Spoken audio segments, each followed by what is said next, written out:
Hi everyone, my team and I are here at the Saasabi K.K.M.A Basic School to have our first ever media coverage interview with the teachers. This is against the backdrop of their 10th anniversary and graduation ceremony. My name is Headteacher and I'm here with and I am Rashida Al-Hassan, and together we'll be your guide as we dive into the minds of some teachers at Saasabi K.K.M.A Basic School who have been the driving force behind our success. And without taking much time, let's get this started with the headmaster of the school. Good afternoon, sir. Good afternoon.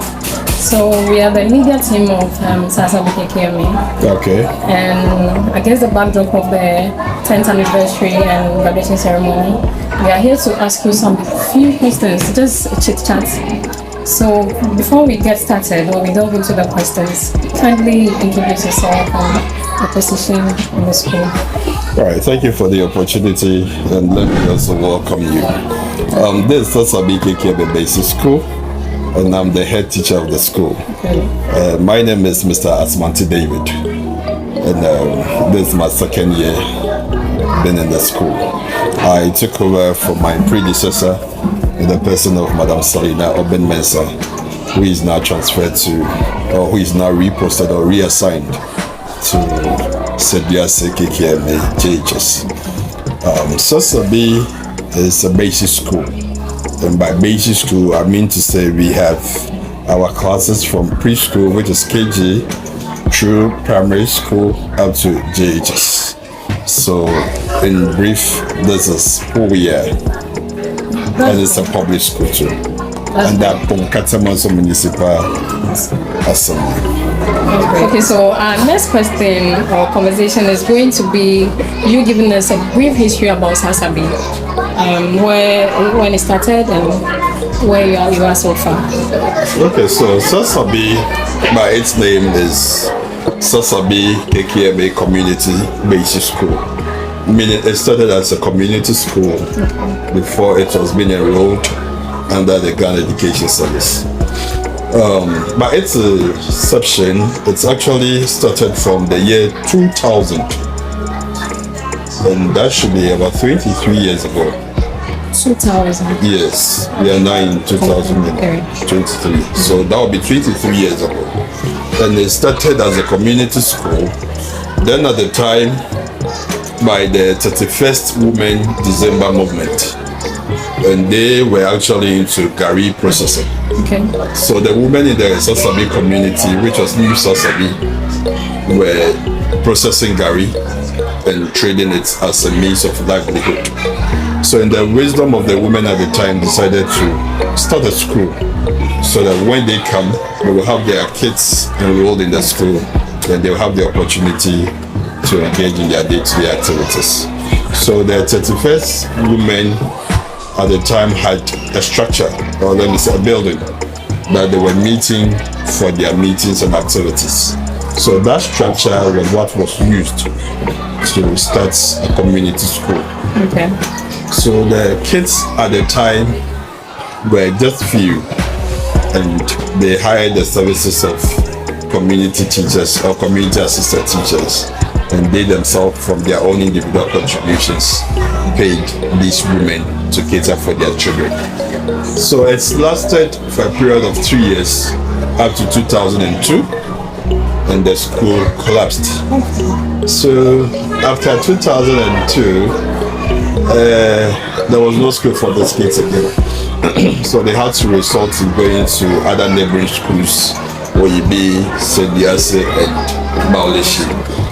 Few of them also traveled outside their community, and that was how the school fed at the time. So in the year 2007, the school was revived again, and this time around, the supervision district was Tema. Okay. So Tema was able to absorb the school in 2007, and we started from the preschool up to primary 2, because we had only 2 structures at the time which was available or which was at our disposal. So in 2007, Tema came in to supervise, and unfortunately a year after it collapsed again, and we couldn't revive it. So we suffered 6 years of absence of education within the Saasabi community. Okay. And in 2013, in blessed memory, and at the time our first director from KKMA district happened to enroll the school into its new administration, and the head teacher, who is the first head teacher of the school, in the person of Madam Selina Obin, was the one who took over office. So 2013 was where we actually rooted firmly, and the school actually stood on its grounds up to blessed day 2023. So we normally take our year of existence firmly from 2013 as our rebirth and our survival. So in 2013, that was on the 11th of September, the school was fully registered under the KKMA district, and we had a population of just 7 children. The school only had an office and 2 classrooms that actually belonged to the 31st Women December movement, and that was what we depend on. In 2002, January, there was a reclassification within the district, and most heads were reshuffled, and that was how come I happened to come into the picture, taking over from Madam Selina Obin. At the time I took over office, the school had a total population of 314 pupils from preschool up to junior high school. And the school had sat for its first BEC in 2021 with a total candidate of 35 students. So when I took over office in January 2002, I was able to team up with the few stakeholders around. We had a stakeholder meeting, we had other stakeholders engagement, we had PTA meeting, and we thought it wise how best we can also grow the school further. And currently, as I speak, we've been able to multiply the number, and as it stands now, Saasabi is over 700. Wow. Yes, in population, almost close to 800. Our current situation is such that we need infrastructure expansion to be able to absorb more. And last year, which was 2022, we were able to register 65 candidates, which is more or less double that which we registered in 2021. And this year alone, which is 2023, we registered 103 candidates for the just ended BEC, which we sat in last August from the 7th to the 11th of August. So the school is fast growing, and it all boils down to the interventions being put in place and the vision of the leader who is actually holding the fort. So Saasabi, in brief, that was where we started. We suffered a series of collapse, and we bounced back again. And I would say for now, so far so good. We are poised for better glory ahead, and we are surviving for the better. That's amazing. It's just incredible. I'm baffled how you came 2020. 2000 collapsed, came back 2002, collapsed, came back in 2007, collapsed, and finally in 2013. Yes, I'm actually coming to the part where you have all of this at your fingertips when you're just 2 years here. It means you are really ready for the school and you have the school at heart. So I can see you doing greater things in the future. Sure, as a manager of an institution, the background of the institution should be your priority. You should know where you are coming from and where you are heading towards to. So I took key knowledge or key interest to actually know the background of the school, and also know what I'll also go into the near future before my time is also up. So yeah, that's one of the things I should be concerned about. That's fine, thank you. We also want to know, so now that you have taken from the previous administration, as a school, you might be having some challenges, or you are having some challenges.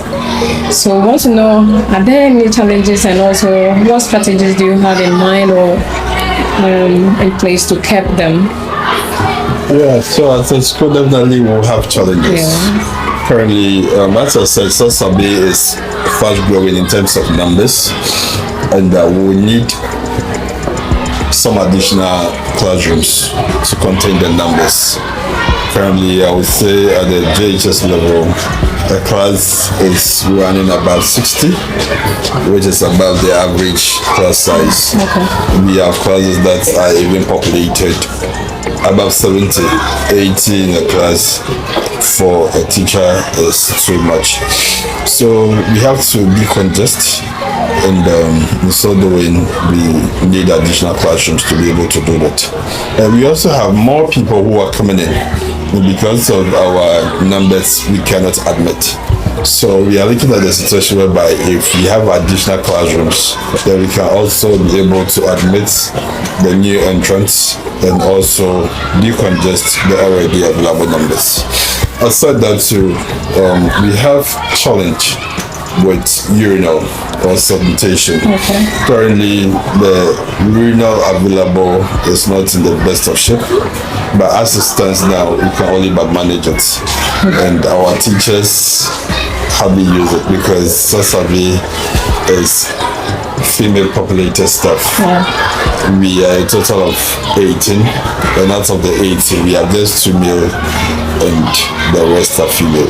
So they using such places of convenience is a challenge, and it's something we are looking at that going forward we'll be able to get that problem solved. We also have a challenge of speed ramps. Okay. The school is situated very close to the road, we share boundary with the road, and it's a highway. That's the Oyibidodowa highway, and most of the cars that ply on that road, because it's a highway, hardly take their time anytime they are passing, and it's becoming something that's the Ministry of Roads and Highways should take a key look at it by creating some speed rounds for us. As a school, we've written several letters to the Assembly drawing their attention to how best that issue could be resolved. I would say just yesterday we had met with the MCE and we had the opportunity to address the same challenge before him. And he made it very clear to us that yes, they've been in the none of the problem. And at the district or at the municipal level, there's little they can do. Reason being that that's a highway project. And highway projects, you cannot just come in and touch it. There are procedures you have to go through. And even with that, the ultimate parties or bandits that needs to resolve or find solution to the problem is the roads and highways. So he promised us that he will still engage them and pass the challenge across. So that's another issue. Then we are also looking at feeding. Currently, we are enjoying the school feeding program. The whole school? No, just for preschool and primary school. JHS is not part. But we are very needy children at the junior high school who come and they could hardly afford a day's school meal. And sometimes they come to my office crying that they are hungry, and you cannot just look at them. You have to meet them halfway. But how sustainable that is, and I think teachers also do same for some of these children. So we are even looking at the situation whereby if there is capacity, we even extend the school feeding program even up to the junior high school level, because during COVID when they were fed it's really did them a lot of good. Yeah. And the kids were looking forward to that the program will continue for them as well. So we want to see how best one, the caterers will be resourced and also increase the quantity of meal that they serve for the children, and if possible extend the program to the junior high school. But this will be done in a bit of time. But we'll still use this platform to reach out to the government, reach out to the Ministry of Education, reach out to the presidency if they could hear us that the school feeding program is actually helping.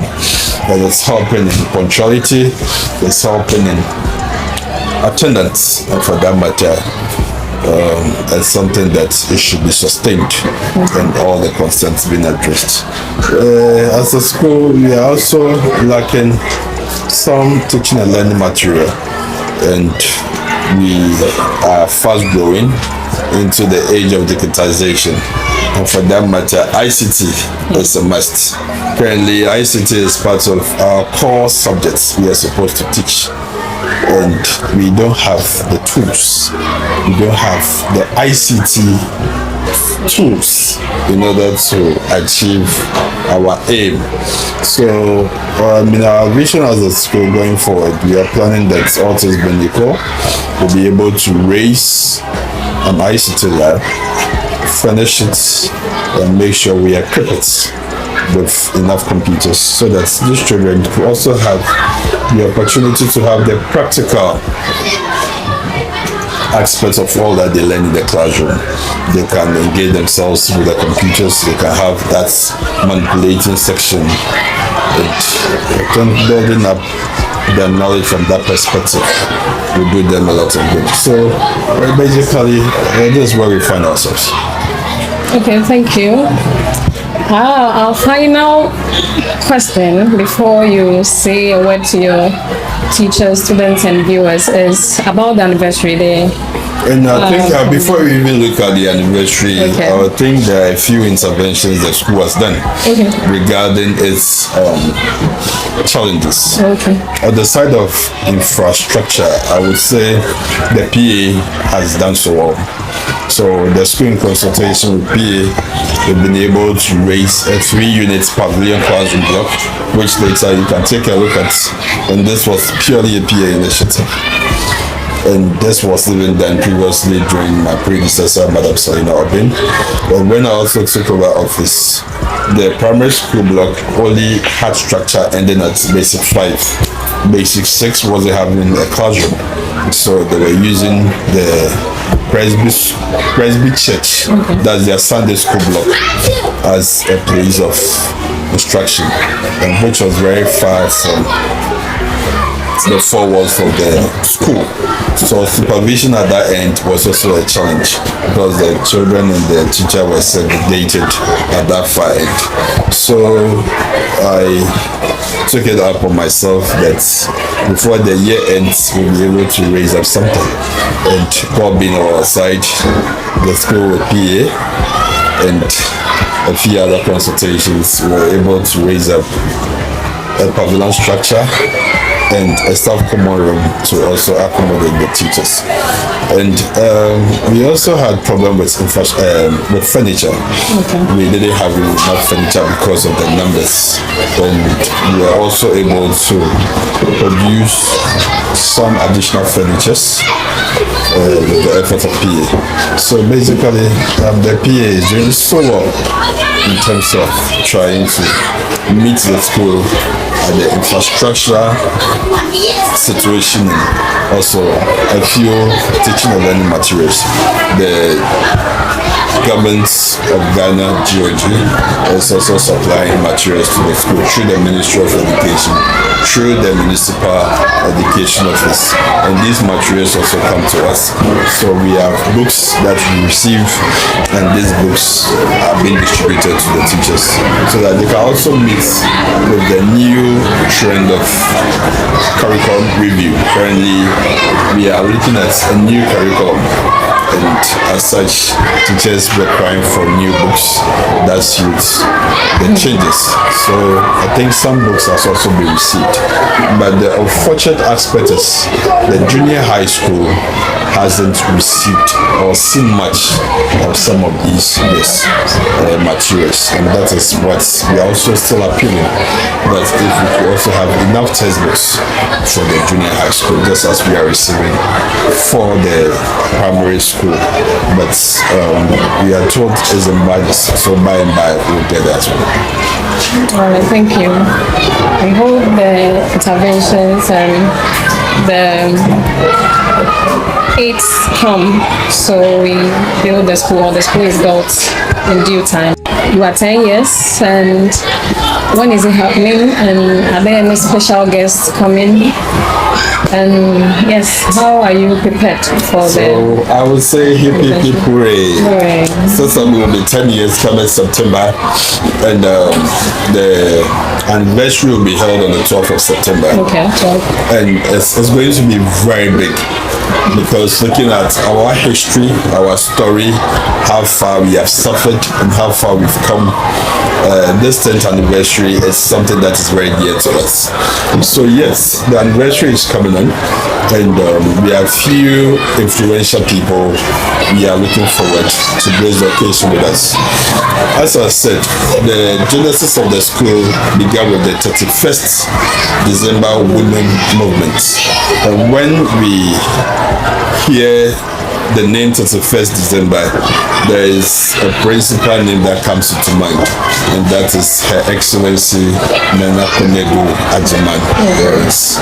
And this is a woman who, per her initiative, has actually given us the opportunity to start as a community-based school and finally being enrolled under the Ghana Education Service. So we are looking forward to invite her and to honor her, and also the District Director of Education will also be coming with the directorate. The MC, who is actually the chairperson of the program, will also be here to grace the occasion with us. We also have Honorable Joseph Akwete, who happens to be the MP for Konkotama, so will also be coming, and a few other political dignitaries whom we are also looking forward to invite. The chiefs of Saasabi could not be taken out because this is an anniversary, and once they are the custodian of the community we find ourselves, apparently the chiefs will also be there, the chiefs and the elders will also be there, neighboring chiefs, Oyibi, Sebiasi, Balishi will also be there to grace, and the Tchaikovs of Oyibi Circuit will also be with us, and even that of the district will also be with us. Our CISO will also be there, just name them. Which is CISO, if I'm not? Our CISO is Honorable Jonathan Okuno, who is the CISO of Oyibi Circuit, will also be here, and other CISOs of the circuit, of the district, will also be here with us. So it is going to be very mega, and in as much as possible, we are looking forward to match the anniversary with a graduation ceremony for KG2, BX6, and GHS3 finally. Somebody will ask, why KG2 classes when they are not done yet?